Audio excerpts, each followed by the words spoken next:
మనకు Poshan tracker supervisor యాప్లో madam మన అంగన్వాడీ సెంటర్కి వెళ్ళినప్పుడు అంగన్వాడీ సెంటర్లో ఉన్న పిల్లల గ్రోత్ క్రాస్ చెక్ చేస్తున్నారా లేదా ఒకసారి క్రాస్ చెక్ చేయండి మేడం. ఎందుకంటే NSTSలో ఒక రకమైన స్టేటస్ వస్తుంది, గ్రోత్ పోషన్ ట్రాకర్లో ఒక రకంగా వస్తున్నది.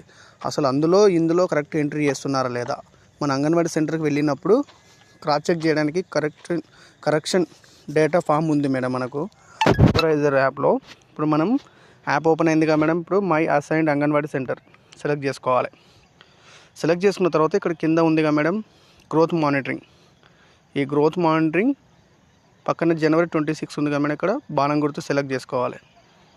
ఇక్కడ సెలెక్ట్ చేసుకున్నట్టయితే మేడం ఇక్కడ చూడవచ్చు పిల్లల వెయిట్ మరియు హైట్ కనిపిస్తుంది కదా మేడం. ఒకవేళ వాళ్ళు రాంగ్గా ఎంట్రీ చేసి ఉంటే అంటే మనం వెళ్ళినప్పుడు ఆ చైల్డ్ గ్రోత్ కరెక్ట్ చూసి అసలు వీళ్ళు ఎందులో కరెక్ట్ కొట్టారు ఎందులో రాంగ్ కొట్టారు అని, ఒకవేళ పోషన్ ట్రాకర్లో రాంగ్ కొడితే కరెక్షన్ ఇక్కడ సెలెక్ట్ చేసుకోవచ్చు మేడం.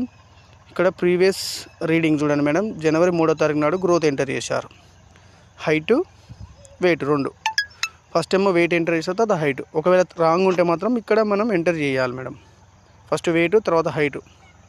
ఎందుకంటే మేడం NSTSలో ఒక రకమైన న్యూట్రిషన్ స్టేటస్ వస్తున్నది, పోషన్ ట్రాకర్లో వస్తున్నది. అంటే అండర్ వెయిట్, స్టంటింగ్, వేస్టింగ్ అనేది రెండు యాప్లలో డిఫరెంట్గా వస్తున్నది. కనుక మీరు అంగన్వాడీ సెంటర్ వెళ్ళినప్పుడు ఖచ్చితంగా క్రాస్ చెక్ చేసి ఏమన్నా మార్పులు చేర్పులు తప్పు ఎంట్రీ చేసి ఉంటే ఇక్కడ ఎంటర్ చేయగలరు మేడం. థ్యాంక్స్.